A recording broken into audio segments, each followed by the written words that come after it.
Nabi Musa approaches Allah subhanahu wa ta'ala and says, Allah, I want you to tell me who my companions will be on the Day of Judgment. Who will rise with me on the Day of Judgment?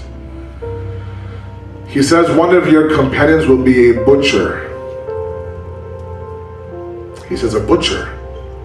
He says, yes, a butcher. He's in this Falan location. Go and see him. He goes to the butcher shop. He sees that there's a man cutting meat. After the store, he closes the store. He takes a bag of meat with him home. Nabi Musa comes to him and says, would you mind hosting me tonight inside your house? He goes, sure, of course not. More than welcome. He follows this man into the house and he watches what this man does. This man enters the house. From the closet, he brings down a small basket almost and a washcloth.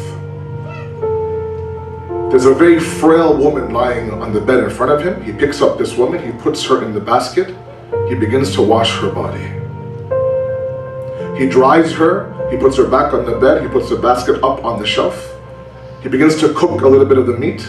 He takes the meat pieces, puts it inside of his mouth, chews it a bit, takes it out of his mouth and puts it inside this frail woman's mouth.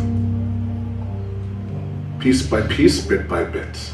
And with every single bite, her lips were moving, she was saying something to him. But Nabi Musa couldn't hear what she was saying. And afterwards, Nabi Musa says, who is this woman? He said, this is my mother. We are a very poor family. There's only 2 of us.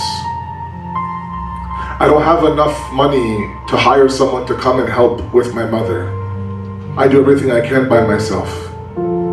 Every day I bathe her, I wash her body. The meat is so tough sometimes. I have to chew it for her and give her that meat. He said, what is it that she's saying to you while you're feeding her every single bite? He says that she's giving me du'as. And she's saying, Ya Allah, this is my son.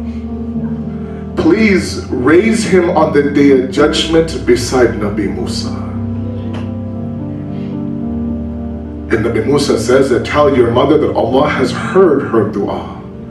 And inshallah you will be my companion on the Day of Judgment. This is the power of the dua of the mother. Sallu ala Muhammad wa ala Muhammad.